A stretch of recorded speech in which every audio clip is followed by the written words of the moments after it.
And now to continue for our plenary number 3 called Defining Success, Définir le succès. Please allow me to introduce this wonderful panel that we have on stage here, and I will begin with the moderator of the panel, Leslie Norton. She has served as Assistant Deputy Minister, Sub-Saharan African Branch at Global Affairs since 2016. She began her career in Canada's Department of Foreign Affairs and then moved to CEDA, working in a range of positions in Africa, Asia, and multinational branches, including postings to Bangladesh and Geneva. She also served on assignment with the Public Service Commission of Canada. We also have on this panel Dr. Anna Banerjee, who's a pediatric infectious and tropical disease specialist.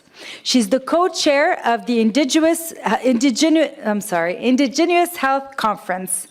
She's also very involved in refugee health, where she currently chairs the North American Refugee Health Conference.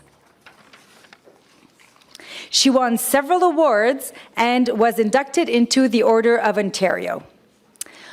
Also a panelist today, Margot Greenwood, an Indigenous scholar of Cree ancestry.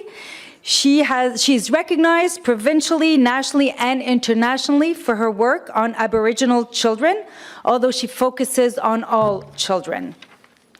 She has received the Queen's Jubilee Medal, and she is recognized as an Academic of the Year by the Confederation of University Faculty Associations of BC, and she was also honored with the National Aboriginal Achievement for Education.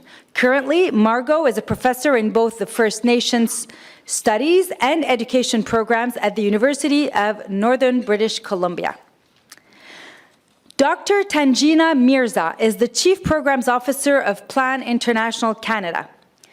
She leads the International Program Department of 150 international development professionals who design, implement, and provide technical support in improving program quality and effectiveness around the world. International development is not just a job for her. It is her passion and her commitment. And then we have Patrick Mwasije. He's the founder and team leader, Uganda Youth and Adolescents Health Forum, a vibrant youth-led and youth-serving organization in Uganda that works towards advancing equality, health and well-being, human rights, gender equality, and livelihood needs of adolescents and young people. The organization's overall goal is to empower adolescent girls and young women to live quality lives with equity, dignity, and opportunities to realize their full potential. Your panel.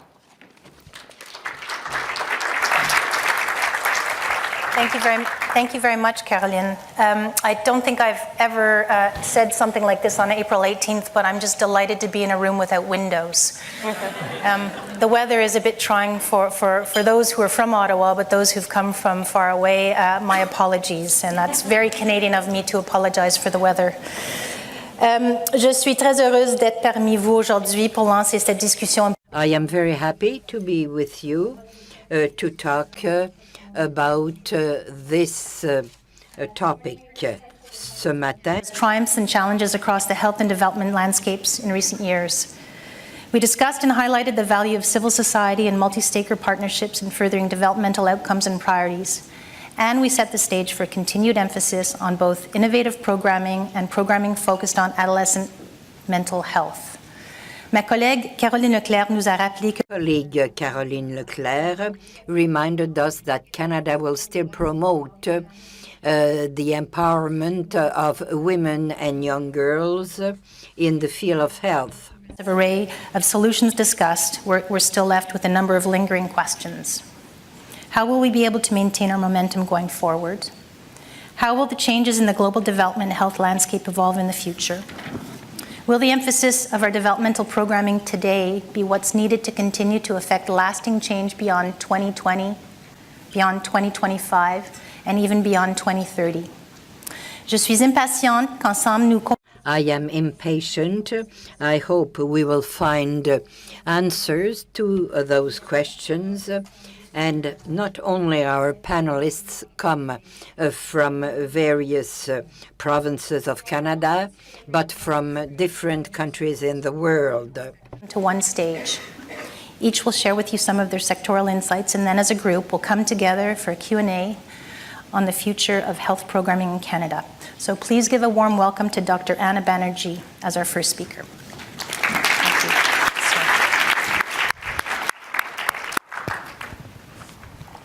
Thank you for inviting me here to speak on Indigenous health. I know some of what I'm going to say is going to make you, some of you, very uncomfortable, and that's not a bad thing. So why do we need to focus on Indigenous health at a global health conference? Well, it's because Indigenous health is our global health issue, and until recently, it's been ignored. Canada is a signatory to the UN Convention on Human Rights, saying that health is a human right, and which includes equitable access to safe housing, living in safety, nutritious food, access to safe water. The life expectancy of the Inuit is 64.5. Last time I looked at the World Health Index, that's equivalent to Syria, between Eritrea and Sudan. And that's why we need Indigenous health to be part of a global health conference. There are serious human rights violations occurring against our populations that have occurred in the past and continue today. So looking forward, sometimes we need to look back, reflect, and think, and maybe unthink, and unlearn what we've learned. And a bold move would be to start looking to the future with a lens of equity, and look at all the issues and actions and inactions for Indigenous people in Canada, looking at it from health equity. Two basic questions we'd ask. Does this fit a human rights framework acceptable for all Canadians? Second question, for every single issue affecting Indigenous populations or any population, what would it be like if the roles were reversed? Would this be acceptable for us? There's population A, there's population B. Is it fair if population B gets more or less than population A? And what happens if we reversed it? Walk a mile in their moccasins or their sealskin boots. The government, I'm going to give you a whole bunch of examples now for where we can think and unthink. The government of Canada spends millions of dollars on administration and spends millions of dollars fighting treaties and treaty rights. Can we say, hey, we realize that the land was yours. It was taken away from you with maybe sometimes unfair negotiation. Maybe that was wrong in the past. And if we really want to start, let's really negotiate treaty rights fairly and something that we can work out rather than us dictating to you what you need. Can we really respect UNDRIP and give adequate compensation for resource extraction from Indigenous lands? And can we do that with proper consultation? This is a question to the Prime Minister. Are you going to walk the talk? If we really respect Indigenous peoples, building pipelines, building dams, maybe that is not in keeping with equity or moving forward. If we want to build a dam and we think, okay, it'd be good for the population, but there's a risk for mercury contamination, you can say, well, it's for the greater good. Okay, let's do a population A and a population B. Would it be okay to put a dam in High Park or put a dam in part of Rideau Canal? Only a few people might be affected, but it may be for the greater good. We would never accept that. So sometimes in these situations, maybe we need to say, okay, if that was in my backyard, would that be okay? And most of us would say no. So why would we expect people Indigenous people to accept the potential for mercury toxicity? Would you want to build a golf course over people's graves without consultation? What would be the implications? For example, if we built a golf course on Mount Pleasant Cemetery in Toronto or Notre Dame Cemetery in Ottawa, it's valuable land. We could build some condos. It's great. It's good for the public good. What happens if we do this without consultation to the people whose ancestors are buried there? And if if the people say, well, no, that's not fair, do we call in the military? You know, again, if we look at it from their perspective, do an A to B, how right is that? Would we accept that? No, but that was Oka, right? And now I hear they're calling in the military for the pipeline. If a house was below standard in Ottawa or Toronto, Montreal, Vancouver, or any small town, it would be condemned and considered inhabitable. But why the same house, why a house that is below standards is okay for people to live in Ataswapiskat or Pikangikum, where, you know, in any other place in Canada, it'd be condemned.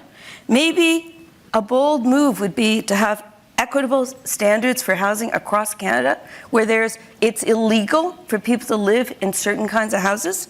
That's bold. It's almost something basic, human rights. The First Nations Inuit Health Branch of the Government of Canada is responsible for the distribution of non-insured health benefits. It spends a lot of time and millions of dollars trying to reject people, including children, for medications and dental benefits. Recently, a young Inuit child was declined dental care, and he has very bad teeth. He happens to be my son. So, you know, not every parent of an Inuit child or First Nations child has Tom Wong, the head of FINIB's cell phone number in, you know, their back pocket and knows the chief dental officer of Canada. So, you know, obviously I'm going to fight this, but I'm going to fight this for Indigenous children. Can FINIB start doing the right thing and make it equitable? What about our children? If our children were declined for dental care, well, my child was, but because they need to have their teeth like that in order to get services, wouldn't we all be upset? How about doing the right thing? Indigenous children receive about 2/3 of the funding for social services compared to non-Indigenous children. It's been ruled by the federal courts, led by a challenge by Cindy Blackstock, that this was a human rights violation. Instead of spending the money to continue to fight this, why not put the money into rebuilding social services, the social services that are needed, and supporting the families that need it? Similarly for education, can we start over? Can we say that a certain standard for education is what we want all Canadian children to have? And if the roles were reversed and just say our children would only get 2/3 the funding that Indigenous children would get, we'd say that's not fair. We need to fix it. And when a young Indigenous woman goes missing or is murdered, you know, what does it take for them to get the same kind of attention that a white middle-class woman in Toronto or Ottawa or wherever else would get? And what does it take so the police don't dismiss it to say, well, she was just a drug abuser or a prostitute? Can we say that a woman has gone missing and give all women in Canada equitable care in life and in death? Canada, the land of plenty, some Indigenous children are starving. 70% of preschool children in Nunavut have food insecurity. In some communities in the Arctic, children are actually stunted, where studies have shown that they are 2 centimeters shorter than in other food-secure homes. Can we say that food security is a national priority and we will not tolerate children, especially Indigenous or all children, starving in this land of plenty? We can control the cost of alcohol across the country. We can surely ensure that children have enough food to eat. I've been studying a virus called RSV. I'll talk a little bit more about it tomorrow. For over 25 years, RSV is a common virus that puts children in the hospital. It's a vaccine-preventable disease, and the Inuit have about 40 to 60 times the rate of the Canadian average. Inuit children get hospitalized. They're in the hospital for prolonged periods of time, and often they end up in the ICU. The vaccine, because it's expensive, is given to children in other communities that are premature or have chronic lung disease or heart disease at a quarter of the rate that the Inuit children, they have a quarter of the rates of admission. They get the antibody, but the children in the Arctic don't. So if we really want to respect Indigenous populations and really want to move forward, we should start treating them the way we want to be treated, an A to B, and really look for equity and take a hard look at some of the policies and walk a mile in their moccasins. I think that would be a really bold move. The other thing I want to talk about just briefly for a second is a conference. This is, someone mentioned this morning, I think an obstetrician from BC, about a conference to educate healthcare professionals. This is a conference I co-chair, Walking Together. And this conference, we bring mainly Indigenous people to talk to non-Indigenous people and Indigenous people on how we can move forward to improve healthcare for Indigenous populations in Canada. Thank you.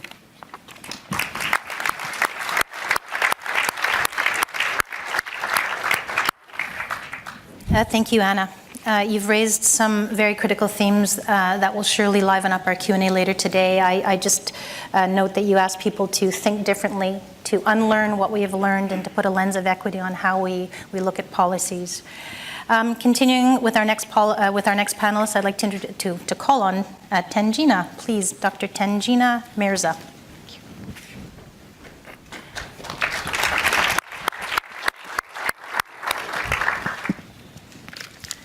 So thank you for inviting me to this presentation. And I wanted to talk about what the next, what should be the priorities of, for Canada in the health sector beyond 2020.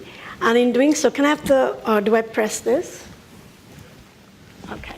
So that's my topic. So in thinking about the topic, when I was going through in my mind, like what should be the priority, some of the things are very obvious, and we have heard that in today's morning session, that we have to, as Canada, as a signatory to the SDGs, we have to align with the SDG priorities. And of which SDG 3 is actually all about the health, which includes the health of women, children, and there are 13 targets. It's a very vast area, but there major gaps remain in almost all of these. But of course, we can't be, as Canada, be taking leadership position in almost all of these 13 indicators that include road accidents, abuse, a lot of other topics, but rather think about those topics for Canada's leadership position where we have already excelled, where we are well known for the work we have already done, and where we can build upon our successes. And some of the key areas where Canada has shown leadership is in maternal, newborn, child health, more and more emerging on sexual reproductive health. There has been significant work done by Canadian leadership on epidemics of malaria, HIV, and tuberculosis, including universal access to health care. And last but not least, and those of you who, like me, who have worked in international development sector know how well known Canada is on the issues of gender.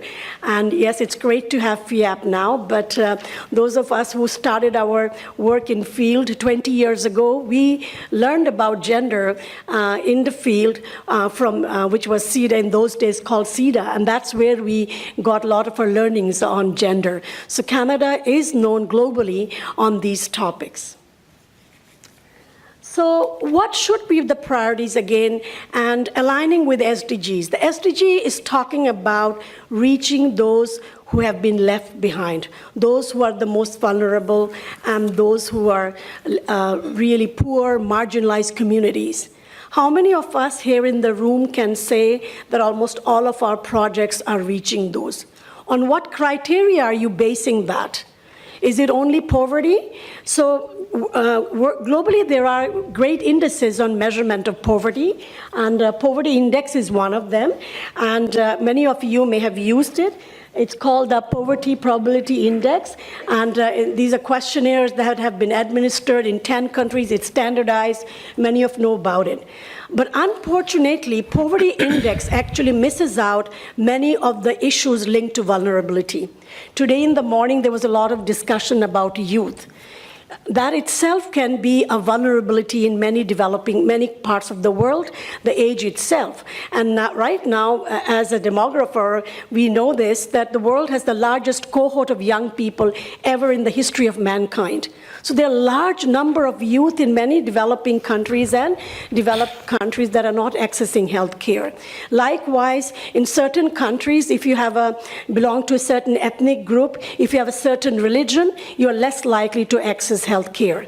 So this vulnerability index is what we have been, in Plan International Canada, we have devised this, and we have already been using it for the last few years in all our baseline surveys, and we are getting a very good picture of who are the community members, especially children and women, who are vulnerable. And I will not go into the details of it. If anybody's interested, we are happy to share that. But that is the key to knowing, are we reaching the most vulnerable population? And how do we define it? So this is the standardized methodology for defining the vulnerability based upon taking little bits and pieces from the existing global indicators. And if we look at the correlation between the likelihood of poverty and vulnerability, again, they're very correlated, but there remain population, even in slightly poor, who are vulnerable. Likewise, even in moderately poor population, you can see 32% of the people who are very vulnerable. So not a great earth-shattering result, but to say that there are people who may not be poor but remain vulnerable. So how does it apply to healthcare setting? So skilled birth attendant is a very common program which most of us use in maternal newborn child health, in adolescent reproductive, sexual reproductive health program.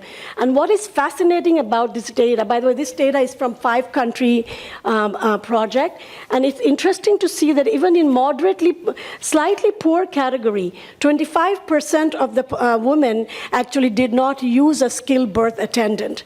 So if we were using the traditional poverty index, you would say, oh, we don't need to program for the slightly poor. I would rather invest for moderate and very severely poor people. But the reality is, even in the slightly poor category, 1/4 of the population is not accessing skilled birth attendant. And as we go further right to the very poor category, you can see almost 2/4 of the women have not used skilled birth attendant. So I think this is, as we look up to the SDGs and saying who are the population that we have not reached, I think we need to look beyond poverty and look at more vulnerability and marginalization. So another interesting fact that we are seeing more and more in our programming, there are some common basic factors in a lack of poor development, and that happens to be gender inequality.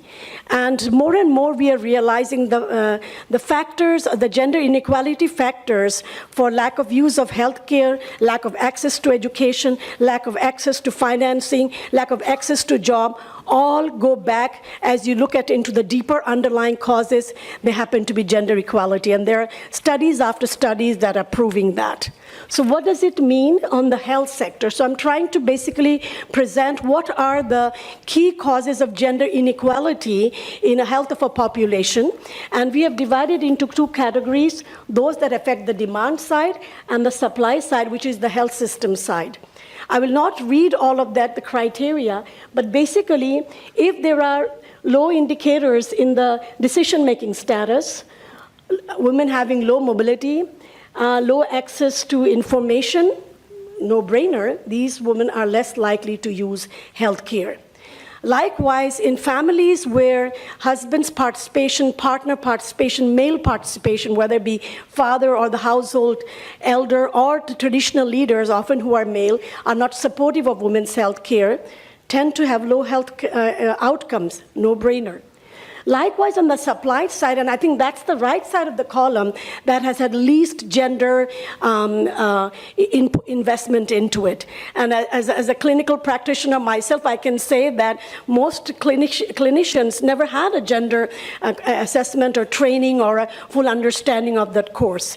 And the same happens in developing countries. Very few paramedics, nurses, frontline workers have had real gender training. They may be experts on healthcare provision, but to understand the gender realities and gender norms and why gender affects people, very few percentage of healthcare providers actually have been trained on this. And no surprises, you see a lot of the issues on the supply side have linked to the gender, such as protocols and policies are very rarely gender friendly. How does a clinic look like as a gender-sensitive clinic? How does space, for example, of privacy and confidentiality, how does it affect women and girls differently? So I think these are the general root causes we see in healthcare setting. I'm sharing this information to bring up the basis for what we should be concentrating in the future based on our expertise. So again, what is gender transformative? Gender transformative, this word is used a lot in our conversation, especially more after FIAP, but I can bet very few people would be actually able to define what it means. And based on the evidence and what has been shared globally on this topic and what we have learned, gender transformative programming is a rights-based working to address the root causes of gender inequality and address power relations. I want to highlight the topic of power relation, because that's what it separates from gender equality to gender transformation at an individual, community, and institutional level. So how does this whole gender transformation impact our work in the health sector? So I'm going to be showing a couple of slides on examples of what we have been in Plan International Canada testing on what kind of gender gender equality work within the health sector has given us great results. And these are just a couple of slides quickly to show you on one aspect, which is the male support for health-seeking behavior. Male support in a household at the community level is a transformational. It's not just about gender equality, because it addresses the root causes, it addresses the transformation of the power relationship. And this data is from the Bangladesh program, and basically, in a nutshell, what is it showing in those programs where we have invested heavily in male engagement program at the household, at the community, and at the wider community level, those health programs are giving us better uptake of results. And already we are seeing very good uptakes. For example, in Bangladesh, whether it's a skilled birth attendant or it is in, for example, in postnatal care, which is, by the way, very difficult indicator to move even in general setting, because it's a very difficult time to access healthcare, especially for those women who have delivered. Even in those indicators, we are seeing amazing uptake with very strong male engagement program within the health setup, within the clinics and outside in community level. So what would I recommend? And I was thinking through, I've tried to put my recommendation of what the next Beyond 2020 health would look like under two bigger headings. First of all is the whole idea about reaching the most marginalized population. I think we need standardized approaches to vulnerability, what it looks like, what are the indices, and how do we standardize them, how do we apply them. It's very critical for standardization, because when we are comparing population across countries, within countries, and even within populations in the districts, we need to use standardized terms. So Beyond 2020, majority of our programming should be targeting the most vulnerable. And if we do not know how to identify them, if we do not know how to measure them, how do we actually even go to the programming side? So that needs to be standardized. And these kind of data is not just about reporting back. What kind of data mechanism is needed every year, every quarter, so that we can actually change our programming course and share that evidence with the communities itself to course correct the results that we achieve. Oftentimes in many of our programs, there's a baseline and end line and maybe a midline.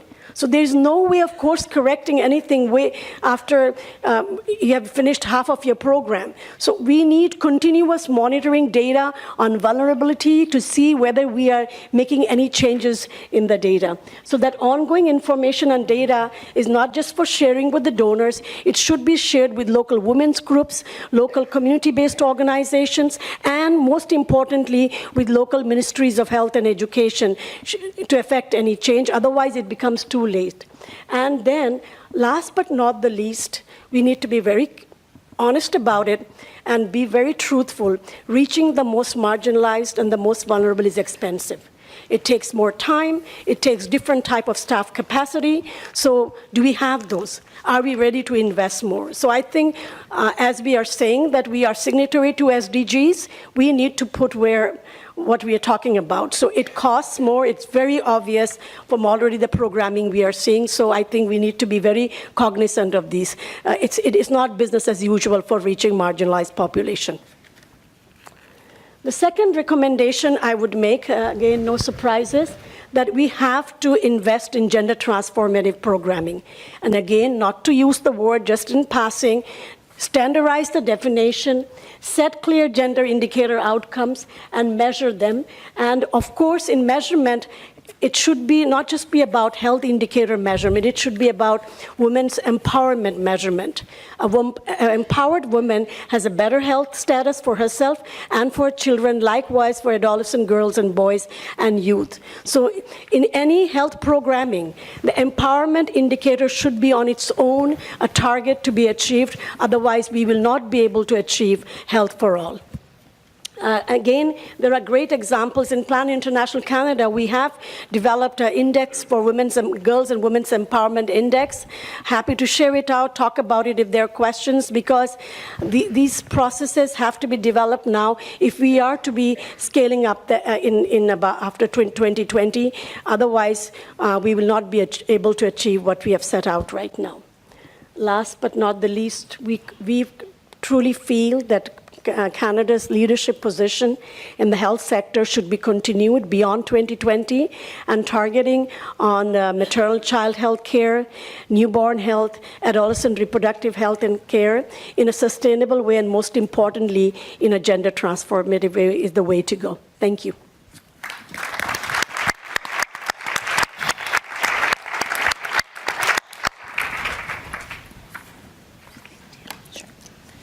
Thank you, Tangina, for your words. Your insight into Plan's vision to reach the most vulnerable using a gender transformative approach, I have no doubt is going to trigger some really thoughtful discussion in the upcoming Q&A. But I have to say that I appreciate it also that you put forward some very practical recommendations for post-2020. So I'd like next to welcome Patrick Moisigi. Please give him a very warm welcome.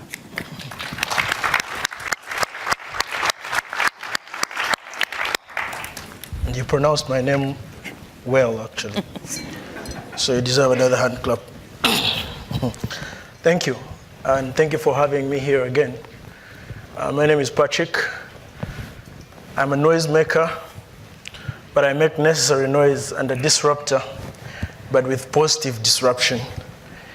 And I work with the Uganda Youth and Adolescent Health Forum, and I'm also a global She Decides champion. She decides. Right? Yeah, so by show of hands, let me see how many people in the room are below 30 years. By show of hands. Below 30 years. Under 30 years. Okay, how many people in the room are below 25 years? See it? Woo! Hey! Woo! And how many people are above 30 years? By show of hands. Okay. So, let me start by quoting the former United Nations Secretary General, His Excellency Ban Ki-moon, in his foreword for the Global Strategy for Women, Children, and Adolescent Health, the revised strategy. And he said that the updated global strategy includes adolescents and young people, because they are central to everything we want to achieve and to the overall success of the 2030 Sustainable Development Goals. By helping adolescents realize their rights to health, well-being, education, full and equal participation in society, we're equipping them to attain their full potential and participation as adults. Today, 1 out of every 6 people globally is between the ages of 10 to 19 years. Where I come from in Uganda, close to 12 million people are between 10 to 19 years, which is about 56% of the population.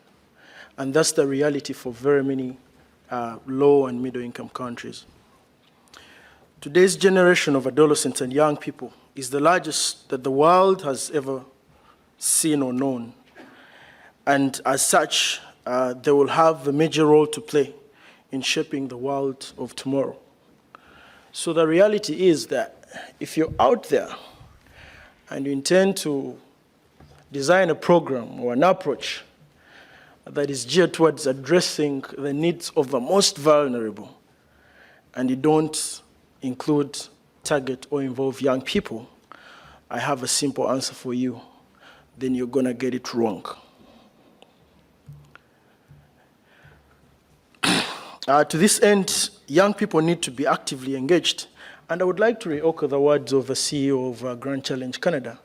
I think he made a very important statement this morning and said that it's high time we start looking at the potential and the energy of young people, not only to engage them to participate, but using that energy to translate it into action. And to me, that was one of the takeaways this morning.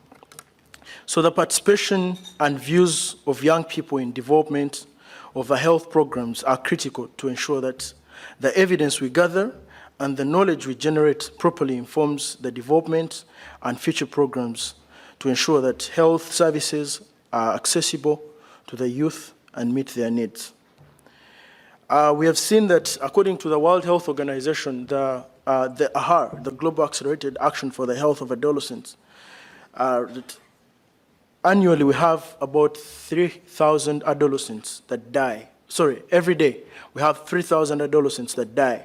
And these die from largely preventable causes. So this should make all of us embarrassed because these are preventable causes. And this also translates into 1.2 million adolescents who die annually still due to preventable causes. And also adolescents, though considered largely healthy, are not necessarily healthy. But we have seen, of course, like I earlier noted, substantial and premature deaths, but also injuries and illnesses. And it's also important to note that illnesses hinder the ability of adolescents to grow and to develop into their full potential. Simple things like alcohol and tobacco use, lack of physical activity, unprotected sex, or exposure to violence can jeopardize or are actually already jeopardizing not only the current health of adolescents, but also their health as adults and even the health of their future children. And adolescents bear a substantial proportion and burden of the world's disease and injury. Actually, this translates into 6%. And we have also noted that I had in the morning people talking about reduction in mortality, especially among infants and young children. But unfortunately, we are not taking advantage of these successes if we don't invest in the health of adolescents. And this also goes back to the successes we've made in reducing maternal mortality and morbidity. So if we leave adolescents out, it means that we shall not reap from some of those successes. And adolescence is also a period when many risky behaviors start having a major impact on the health of adolescents, but also as they transition into adulthood. And adolescent health also needs particular attention in humanitarian and fragile settings. But I usually tell people that the most vulnerable category of the population are adolescents and young people. Why? Because most of them cannot make decisions on their own. Most of them do not have jobs, so they do not have sources of income. And in most cases, they do not understand what their rights are. So in other words, they can be easily either manipulated or their rights can be easily violated, like we have seen that happen several times. So as far as sexual reproductive health are concerned, what does that have for adolescents and young people? It's important to know that adolescents are characterized by rapid biological, emotional, and social developments.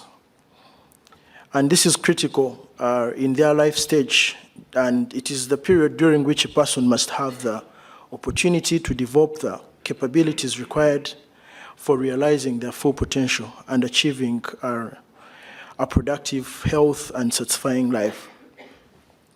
But we have seen that during this age bracket, evidence has taught us that things like pregnancy and childbirth-related complications largely affect majorly adolescent girls between 15 to 19 years. Actually, 11% of all births worldwide are of girls aged 15 to 19 years, especially in low and middle-income countries. And we have also committed ourselves in the Sustainable Development Goals that we want to ensure universal access to sexual reproductive health and services under Sustainable Development Goal number 3. But at the same time, we see most of our countries still denying adolescents and young people opportunities to access services, sexual reproductive health services. Where I come from, adolescents or young people below 18 years are not legally they are not allowed to access sexual reproductive health services on their own. They should have consent from their parents. But I swear, I'm not going to tell my mother that I'm going to have sex simply because I should go and get a condom. And if you're a parent here and you think your child is going to tell you that, then you are having it wrong. Yeah. And also we've seen that still in the same era and age, we do not want to give quality, correct, and accurate sexual reproductive health information to our children. Where I come from still, this has been an issue, and in very many countries where much of your aid goes.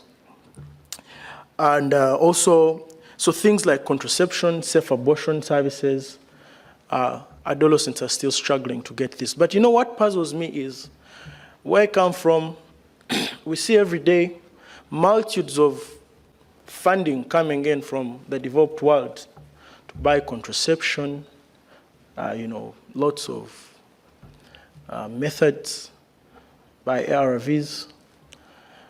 But unfortunately, a significant number of these commodities go to waste. They expire simply because the people who need them, the law does not allow them to access these commodities. So where are we getting it wrong? Or we have a lot of money to just give out. So those are things that I just want us to have at the back of our mind. And of course, also the laws. I was having a discussion this afternoon with someone, and I was telling them, in some of our countries where we come from, say the age of consent is 18 years. So my understanding, maybe the lawyers who are here can help me to interpret this very well. But if the age of consent is 18, it possibly to sex and other things, and marriage and other things, then it means that any sexual indulgence below that age is non-consensual, right? So it means I've not consented. So why don't you permit me to use a contraception if I've not consented? Why don't you permit me to access safe abortion if I've not consented? So the law is still a challenge, also affecting adolescents. Quality, dignified maternity care. Yes, it's true, most of our services have targeted adolescents, but we tend to forget adolescent mothers and young mothers. And again, like I said, most of them, of course, you find pregnancies as a result of rights violation, either rape or defilement or anything.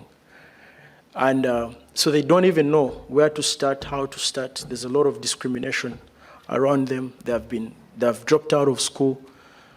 So they are mothering a child at 14, and they have no idea on whether they should even go to the facility or not, because when they go there, they receive all sorts of poor attitude from the health service providers.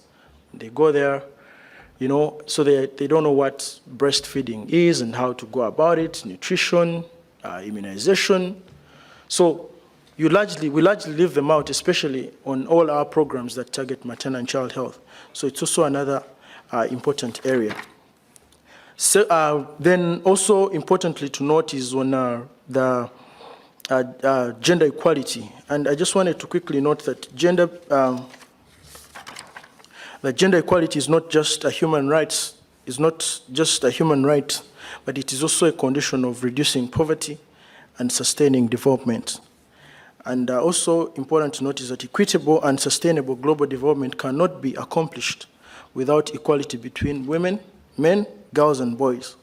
Gender equality is a prerequisite for the implementation of the 2030 Sustainable Development Goals. But for very many adolescents and young people, and particularly adolescent girls, speaking of gender equality, then there are things that we shouldn't leave out.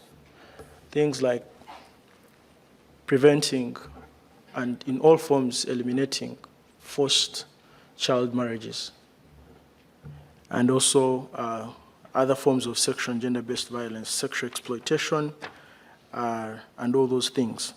And also menstrual hygiene and management. I'm glad it came out, I think, in one of the breakaway sessions, because we've seen girls who just drop out of school simply because they cannot access sanitary towels. Just that. And someone misses out on their future potential simply because they cannot access that. But it's not only about sanitary towels. It's about making schools protective and creating a supportive and protective environment for girls at school. So it's not only sanitary towels, it's ensuring their washing facilities, private washrooms and other things, and all that, such that our girls can access school.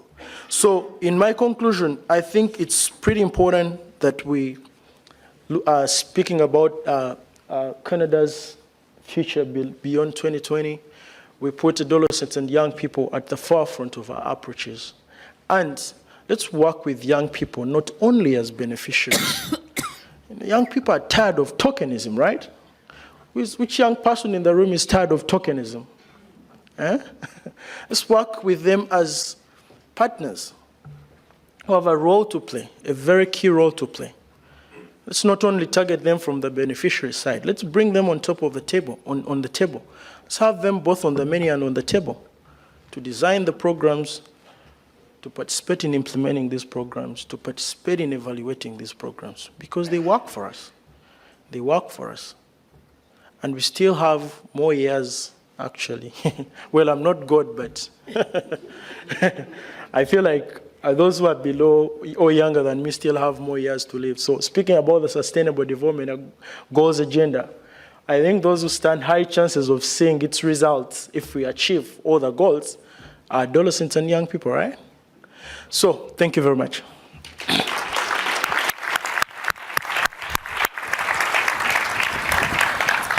So Patrick, thank you for bringing the perspective of youth, but also calling on all of us to think of young people as agents of change and also partners on the route towards development.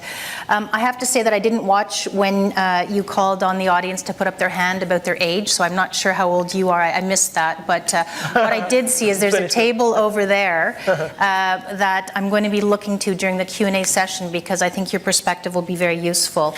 And maybe just to say that you quoted the CEO of Grand Challenges Canada about looking at potential and energy of young people and needing to translate it into action. And I would just say that you're walking evidence of this energy and realized potential. So thank you for being with us. And now it's time to introduce our final panelist, Dr. Margot Greenwood. Welcome. The floor is yours, and please give her a warm welcome. Margot Greenwood, Nitsikatsuna. I am Nihio from Treaty 6 territory in what is now known as Central Alberta. My language comes from this land and from this place.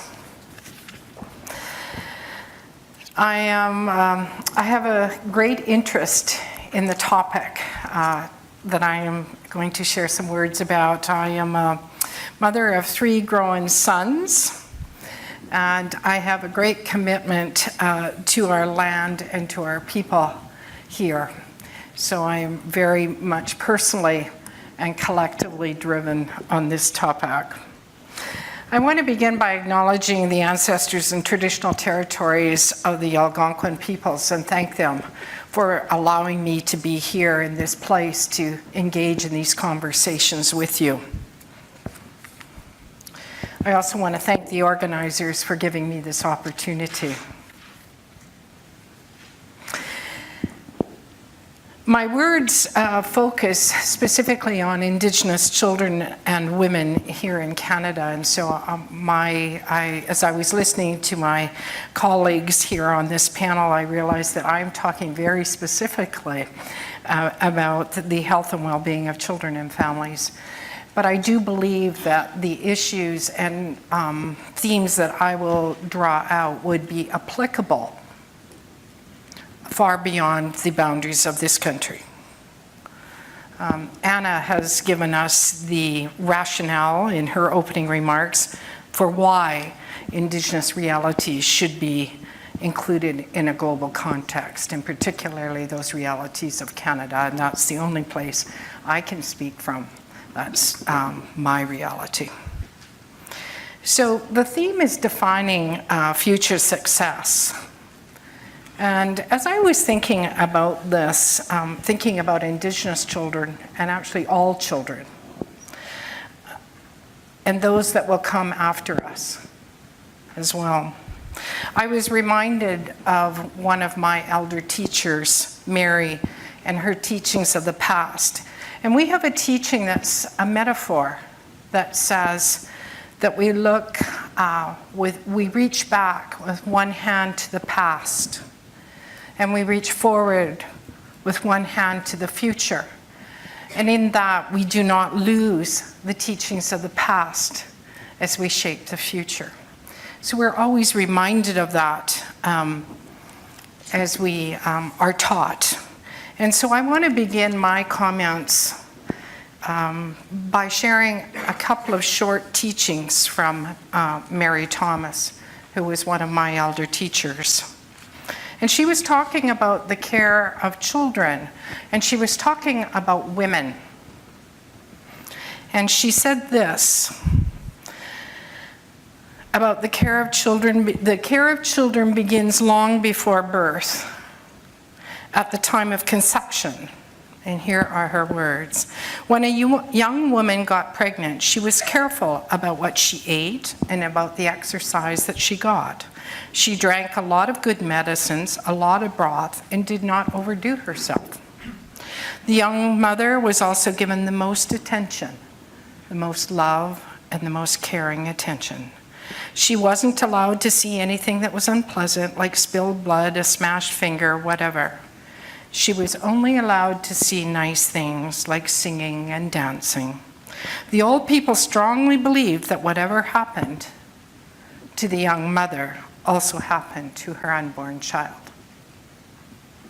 So while we don't duplicate that reality, it challenges us to think about how do we support our young moms, our mothers-to-be, our children. One of the motivations for this special care stems from a belief that the unborn child is a separate spirit who will be affected by what the mother sees, feels, does, thinks, hears, and eats. The Mi'kmaq believe that from the time a child is conceived, there is an acceptance that the child's spirit has also been conceived. There is no notion of tabula rasa, or a blank slate upon which to build. Instead, each person has a unique spirit that is predetermined before his or her body grows into it. As an adult and as a child, as we grow up, from my own Cree teachings, is that we have a responsibility to realize that gift and to grow into it. And it is our responsibility to use that gift for the betterment of the collective. education, or our education, if we don't realize that gift, then we have failed. So, how do we then care for our children? What does that mean when we think about it from that perspective? Mary also talked about the family circle, and she talked about how the family circle was a tool that was intricately woven with children's and family members' learning and teachings. And she taught us this. The family circle grew as parents became grandparents and their sons and daughters became parents. The big brothers, big sisters, uncles, aunts, and the older ones became the teachers of the younger ones. It was a peaceful life. In the winter, everyone stayed in and prepared their tools, weaved their baskets, and got ready for the next season of food gathering. Winter was also a time of storytelling. These were the school months for children. How many times have those of you who are in Canada, when we are engaging with Indigenous people, we will hear the concept of land-based activities. We need to go back there. There's where the resilience sits and the power. The children were taught to sit and listen to the elders, even if they didn't fully understand what the older people were talking about. When the children watched the elders doing the activities in spring and summer, they had already heard the stories about it, like making baskets. They knew what the basket was for, how it was made, and how to use it, because they had heard about it, and then they got to see it. This is how children were taught. It's a far cry from the formalized school systems that we have now. And how do we make that transition to bringing forward some of these teachings from our past? The idea that children are situated and cared for in the collective is fundamental to the understanding of the care of children. And one of the most important pieces that we talk about is children coming to know who they are as an Indigenous person. And they learn that within the context of their family, but they learn that within the context of society as well. So I wonder how we support, I ponder on how we support the development of that Indigenous identity. So let me talk now a couple of comments about the context. I don't believe that we can examine the health and well-being of Indigenous children and families without understanding and acknowledging the unique social, political, and historical contexts of Indigenous people, regardless of country. Here in Canada, Indigenous people lived and continue to live in a colonial experience. So, and I will list you some indicators or descriptors, if you will, of that experience. The first being dislocation, that is the removal from traditional territories and lands. I think it's a lot of people do not realize that Canada was never, there was never a conquest, but that everybody is to live here in this country in peace and harmony with each other. Indigenous people of these lands were not a conquered people, but ones that welcomed others to this land, and the intent is to live together in harmony. A lot of times, Indian people, Indigenous people have been defined outside of themselves. So there is actual, in the Indian Act, it defines who is an Indian person and who is not. So it's fascinating to me that someone outside of your own collective can define who you are. Imagine that for yourselves. Somebody else is going to tell you who you are. Fascinating. We had residential schools. I don't think I have to tell many in this room about residential schools in this country. The Truth and Reconciliation calls to actions were certainly built out of that. We experienced residential schools. They weren't always the best places for children. And children were forcibly removed and forced to stay in some of those schools, sometimes around the ages of anywhere from 3 to 5, 3 to 6, they were taken, and some never returned home until they were 16 years old, at which time they sort of timed out of residential schools, if you will. And I won't go into any more of that. That could be a course in itself. We have reserve systems in Canada. We have governance systems that were not the traditional governance systems imposed. We had huge diseases, things like smallpox and other diseases that were unknown to Indigenous people in this country. We suffered greatly from introduced diseases. As a result of these, there are many, what you see today, what many of us see today, are the realities of this colonial legacy. So, for example, we have huge language and cultural loss. We cannot leave these lands and go someplace else to find our language. Our languages are here. It is their place, is here. And so we have not been able to always use our languages. And so we suffer great loss there. High rates of socioeconomic status, high rates of substance use, overrepresentation of youth in the justice system, disproportionate number of children in child welfare. Of all the children that are in child welfare, half of them are Indigenous today. There are more Indigenous children in the care of the state than there were at the height of residential schools. We have low education success rates, high rates of suicide and injury, inaccessible health care services, huge gap in life expectancy, and infectious diseases and chronic diseases. So I could go on. What I haven't put into this talk today is all of the richness and resiliency of our communities, because it is there and the answers are there. But I have not put that in today, but I'm happy to talk about that. The second point I want to make in this context, and I'll hurry along here, I think I'm tight for time. Oh, okay, 1 minute, yeah, well. Okay, the second point is Indigenous people have the youngest and fastest growing population in the country. We already heard that from somebody, but it's huge. And so we're going to have to deal with that. They are a very fast growing population.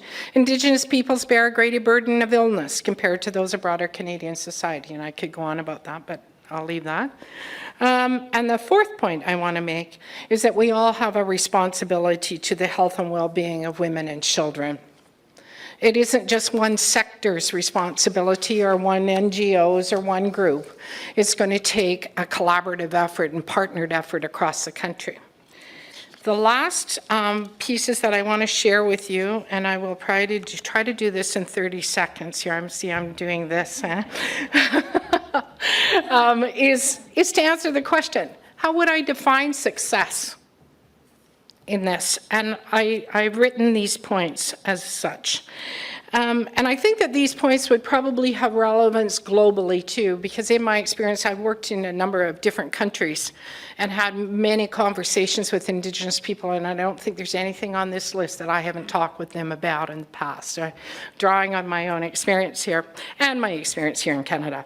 Health indicators such as infant mortality rates, chronic and infectious diseases are at the optimum. Our children are not killing themselves.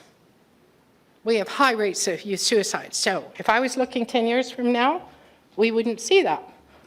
Number two, future and current mothers and fathers receive sexual and reproductive health education that is anchored in their cultural teachings. So everybody would have that. Women have the choice to have their babies at home.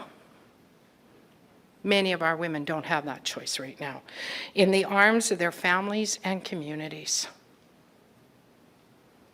Indigenous midwifery and doula programs are active in the community and beyond.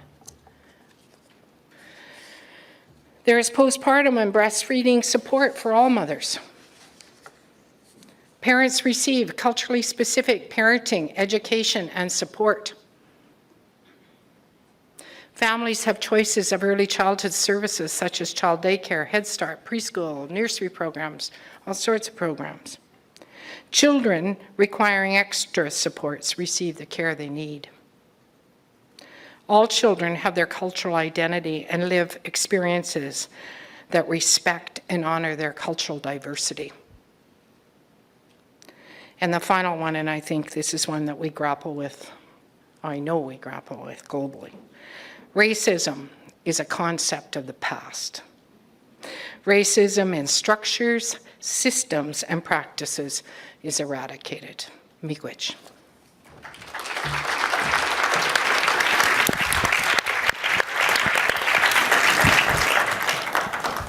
Thank you very much. I actually find it quite fascinating that we started in Canada with Anna, and then we went around the world with Tangina and Patrick, and then we came back to Canada with Margot. And I really like that you ended on how to define success as we're looking forward. And I think, as you said, so many of the points that you made are absolutely transferable on the global scale. So with that, I would like to open up the floor for questions from the audience. I would like to ask the audience, there are a couple microphones that you could come to, but I would also like to strongly encourage you to remember the title of the panel, which is Defining Future Success. And if you could think about asking a question or your questions with that in your mind, so that we're really trying to set the tone and the scenario for the rest of the conference. So with that, the microphones are open, and I see a brave soul walking towards a microphone ready to help break the ice. So over to you, please. And just keep in mind, we have 16 minutes and 13 seconds left. Thank you so much. Thanks to all the panelists for bringing out key issues. But as we define future success, I have two observations and would be very interested in hearing from you. One, that as much as I would like to be optimistic, the way I'm seeing the current trends, it looks like that the context in the future in which we are trying to define the success, it looks like that there will be more conflict. It looks like that with global warming and everything, there will be more disaster, more emergencies, more displacement. And there are clear-cut data that shows that number of women and children are caught in those kind of crises and they are dying. So one of the issue could be that how best we can prevent, prepare, and mitigate a response in that situation. Otherwise, we would never be able to achieve SDGs. And the second observation I had is from one of the presentations that I attended, where the presenter said that in future, watch out that in future the biggest players in the healthcare industry would be the Googles and the Apples of this world. We do see all kind of gadgets around, we see which enables people to make some decision, but it may guide, it may misguide. And we have just seen what had happened with the Facebook. So as soon as those kind of data goes into the cyberspace, we don't know what's happening. So as we define future success, how do we protect, prevent those kind of issues that would affect? And I think if we do not consider these issues in our equation, then we may not be able to achieve what we want to achieve. Thank you. I'm going to turn to the panel and see if anybody would like to volunteer to tackle some of this. Patrick, or do you want us? Okay, so how about we take more questions? Everyone has a pen and a paper. You're able to take notes. Why don't we collect the questions, then we'll turn to the panel to offer some responses. Please, over here. Hi, so thank you for a wonderful discussion. I just wanted to ask two questions, one to Tangina, one to Patrick. Tangina, I wanted to ask if you could just tell us a little bit of information about the male engagement strategies that were used in that project in Bangladesh that have been successful. The second to Patrick, for those of us working in Africa, in East Africa, what are maybe two of the top successful ways you feel we can engage adolescents as leaders? Thank you. Over here.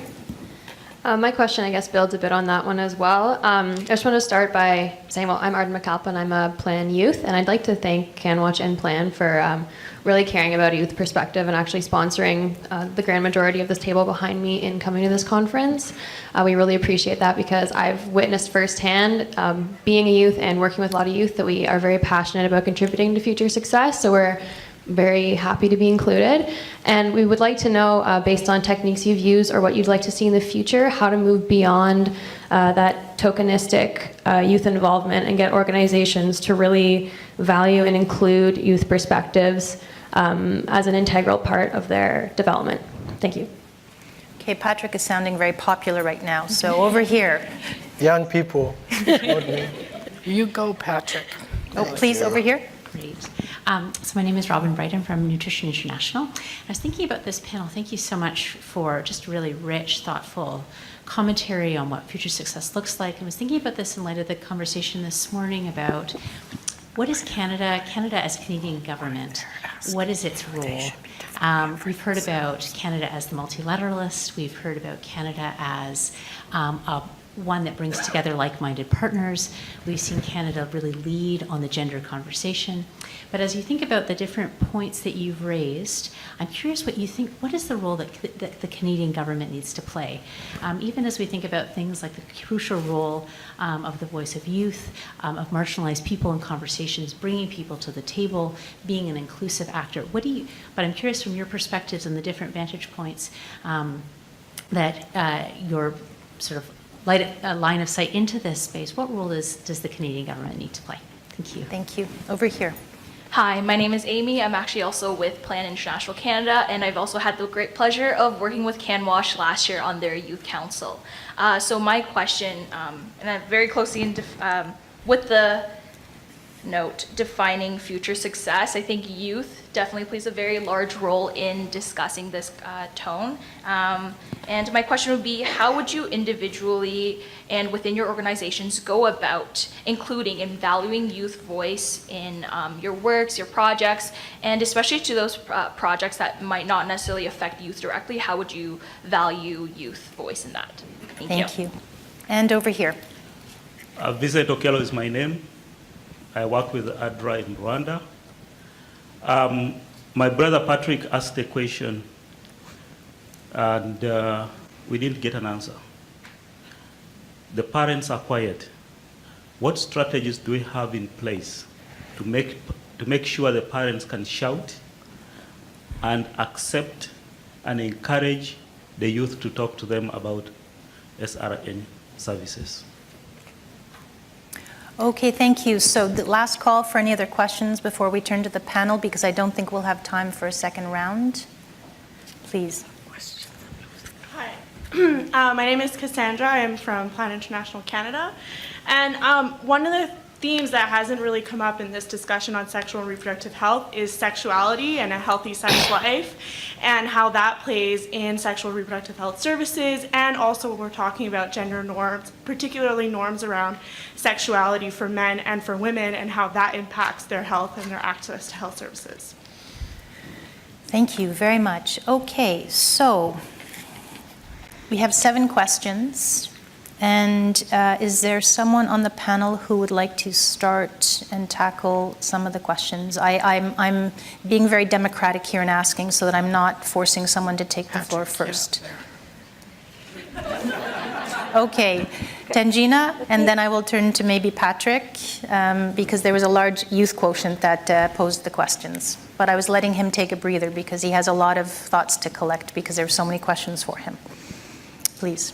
So I'll try to answer some of the questions. There were so many. So one question somebody raised from here about male engagement. Plan does have a very robust plan engagement program strategy. It's in varieties of form. One of them is Champions of Change model, which evolved out of Latin America, about role model and how boys and young men can be the champions of change themselves. And this program now actually is spread over in plans almost 52 countries now. It's It's helping the youth, boys, especially young boys and men, to be the champions of change and slowly go into the certain phases and be proactive, not only to change their life, but how they interact with girls and boys, girls and women. I will not go into the whole model, but that's just one model. But male engagement is a very important part of our all programs, not just for health programs. As I said, the root cause of many of the health inequalities is gender inequality in the community, where girls and boys, girls and women do not have the same power. So I think it'll take more time to talk about the full strategy. Happy to have a conversation about it, and it's a very well structured program that has been presented globally and well accepted. So that's on the question on the male engagement. There was a question on emergency humanitarian response. I think that's a very good question, because if we look at the marginalization and vulnerability, majority of the groups who have been left behind in the MDG era and continue to be left behind in the SDG era are those in the conflict and protracted crisis countries. Countries that are either receiving refugees or internally displaced population, or countries in protracted crisis. So I think that whole question of vulnerability takes a different shape, and the Syrian crisis showed us that. Syria was a middle-income country doing very well, and so when they become refugees, the health needs, the needs of sexual reproductive health and rights change. So I think that needs a special attention. There are some good quality programs on contraception only, but I think the whole area of gender-based violence within refugee setting, within the protracted crisis, is a huge area. Another area in the protracted crisis issue is the whole issue of food security, food assistance. Oftentimes, in emergency response, NGOs like us, we do a lot of food distribution. Many of us are implementing agencies of World Food Programs. But very little funding, very little support is available for long-term food security and nutrition program. I'm not talking about vitamin A distribution or iron distribution. These are short gap programs. The long-term resilience program for nutrition, for agriculture recovery, for creating employment that can increase the purchasing power of people are very much linked to the health of communities. And last but not the least, it's important to think about health in the emergency setting or in the long-term setting just as a health vertical program. And I clearly want to highlight this because oftentimes health is seen as a vertical program, which we started 25 years ago. More and more issues that impact health of the people are not the role of Ministry of Health. There are very few programs, successful health programs, reaching the most vulnerable and most difficult population without strong microfinancing programs attached to them. So I think looking at vertical health programs is a thing of the past. As we're looking at comprehensive health, health and well-being, spiritual and health and well-being, we need to look beyond just vertically and look at overall integration. So it's a long answer to the emergency situation, but to recognize that that old division of emergency response and development program no longer exists. Okay, Tanjini, I'm going to have to cut you off there. Thank you. We're running out of time, so Patrick, over to you for a couple minutes to respond, please. Okay, thank you very much. I won't answer most of your questions. You should answer them. That's true. Because we are all responsible. But quickly to note, success stories. I think the organization I work for has a very good success story. Because we are all young people. Typically studied by young people from Uganda, but doing a lot of amazing work around policy advocacy, community engagement, accountability, working with refugee populations and host communities, adolescents, and we've been able to document our work as an organization. But there are also a couple of other networks I know in Africa. One of them is called AFRIAN, the Africa Youth and Adolescents Network on Population and Development, which has country chapters in 21 countries. I'm glad to have been one of its founding members. and which also is doing amazing work. So that's just for the success stories.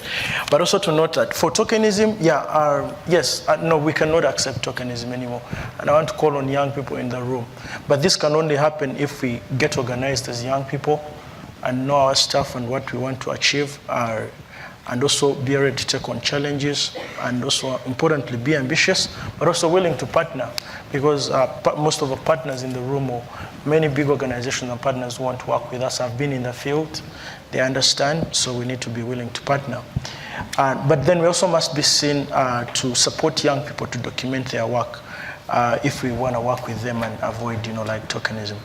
And then also, I think the Canadian government really has so many roles to play. One is sharing your success story to the rest of the world, and being clear on what works and possibly what doesn't work, prioritizing evidence-based interventions that are highly impactful and targeting the most marginalized and vulnerable, and also the whole idea of intersectoral and multisectoral kind of like working, because we can not only, most of the issues we intend to address are kind of like multisectoral.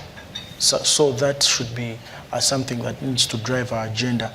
And then to be able to value youth voices, one, we need to ensure that we amplify, we participate, and we engage.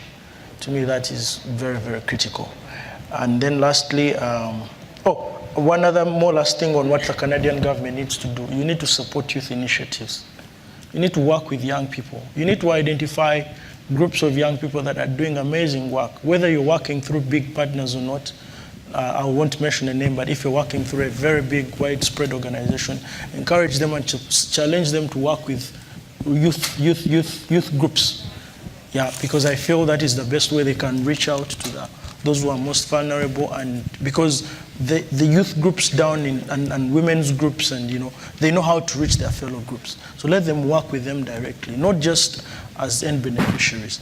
I think that's it really. The rest we can discuss later. Thank you, Patrick. Anna, do you have any thoughts you want to add? I think that the Canadian government has a huge role to play, and but I can't say it in 1 minute and 10 seconds.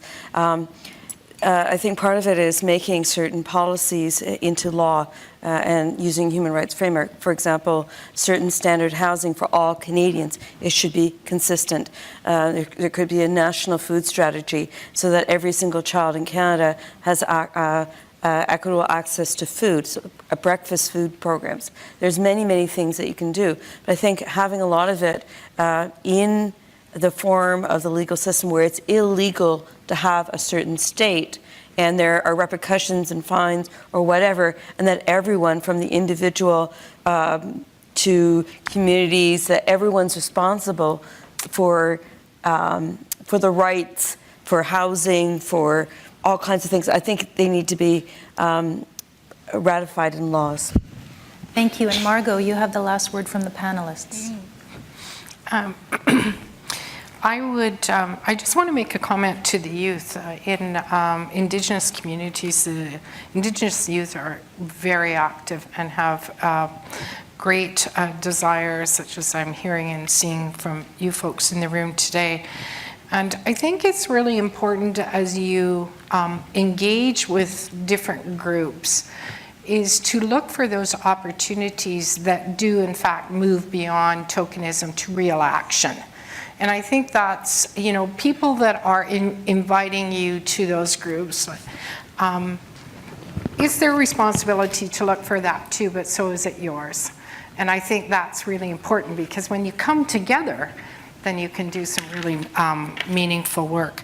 As for the role of the Canadian government, I think it has lots to do. And I think that on the global stage, I think Canada's uniquely situated to continue to play a convener and facilitator role.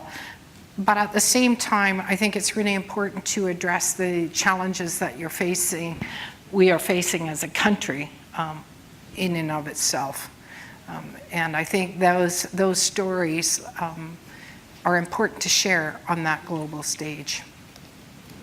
Thank you. I would like to ask the audience to give a round of applause to our panelists today.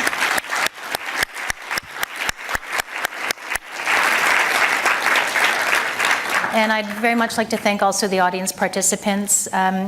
In our work, we're typically focused on the day-to-day of our project and program management or issues management, and we don't always find the time or have the space to be forward-looking. And I feel today that we've been provided with just a little bit of time and space to try and work towards a longer-term vision and to start to conceptualize where we need to go and how we can get there. Qu'est-ce que nous avons entendu alors? What have we heard? We've heard of the need to emphasize health of women, children, youth, because they have to implement our programs. They will be those who will assist us. But as the global health landscape continues to evolve, so too will the need to find creative solutions to addressing systemic issues and persistent gender inequalities around the world, and to get to that gender transformation.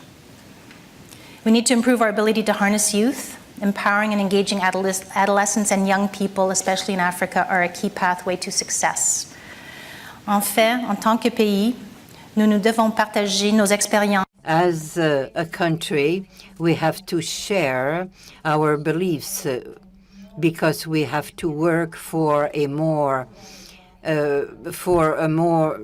another way to improve our rights. Here, as well as to our panelists for their insights and for making our post-2020 vision a reality. Je vous remercie.